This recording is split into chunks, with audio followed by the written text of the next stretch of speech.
we are closely following the escalating violence in Gaza, where Israel is attacking more targets ahead of a likely invasion. A military spokesman said this morning that ground troops are ready for the next stage of the war against Hamas. Tony Dokoupil joins us again from Ashkelon, Israel, near the Gaza border. Tony, good morning.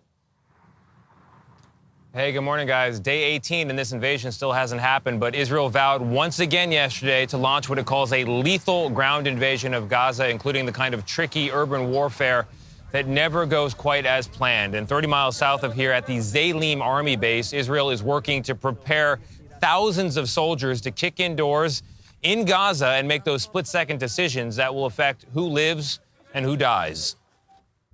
Deep in the Israeli desert, there's a place soldiers call the Strip. 5 days ago, there was nothing here, just desert. And in 5 days, we built all this place. This training ground for urban warfare sprang up after the terror attacks of October 7th. Now, Lieutenant Colonel Mati Shevak says he's readying soldiers for a chaotic street-to-street hunt for Hamas. Some will hide in the tunnels, some will hide inside civilian houses, some will take off their uniform because they'll be so scared and put civilian uniform, and some will come to fight to die because they want to be shahidim. Martyrs. Yeah, they're going to stand in front of us, but very fast they're going to collapse, and then we're going to run in. They're going to lose control of themselves. Soldiers come in by the busload, eager for the chance to put training into action. The morale between the soldiers are pretty high. Morale is very high. Yeah, the morals. And we want to get in because this was a genocide.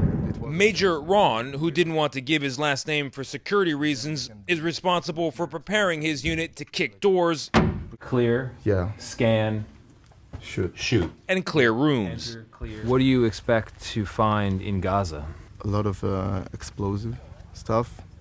I think most of the terrorists now under the ground in the tunnels.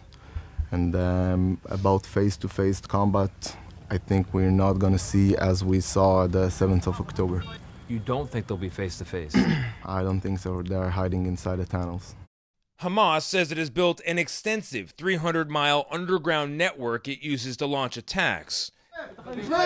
But when we asked the lieutenant colonel about his biggest fears and worries right now, his answer surprised us. I think the major concern for most of the soldiers is we're going to have to stop in one point of time because we really want to end this war once and for all.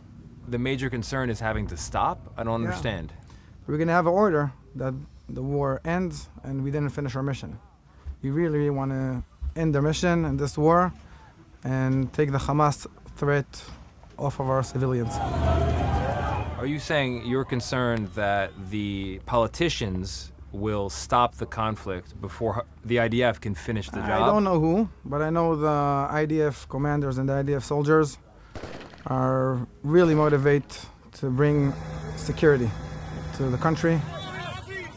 As for what might come after the group is removed from power, that's where the preparation ends. We are prepared to be in battle in Gaza as long as it takes to take all threats off of our civilians. What's going to happen after?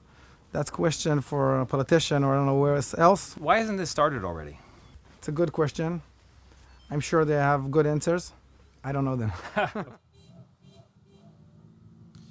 Gosh, guys, I have to tell you, it was really tough to be down there. It was really emotional because I'm staring into the faces of these 18, 19, 20-year-old soldiers, and you know they're going to go into Gaza. They're eager to go in to defend their country. They've already lost friends and family, but you know what they find there is going to be horrors on both sides. They're either going to suffer greatly themselves or inflict suffering, and that is a tough thing. If you've reached the age I'm at or the age you guys are at, you know that life is precious, and it's going to get very ugly in there. So I'm happy for this pause. I hope that it continues and that the hostages are out at the very least before whatever ugliness follows.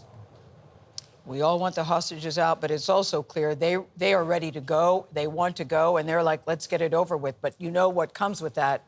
There's going to be some innocent loss of life, and that's what's so hard to take in as we sit here today. And as you mentioned, Tony, the Fallujah and Mosul comparisons to the U.S. fighting in Iraq, that gives us some indication of just how brutal and difficult this will be. And Tony, last question. As you were giving us that firsthand look, going through that training with the soldiers, what was going through your mind?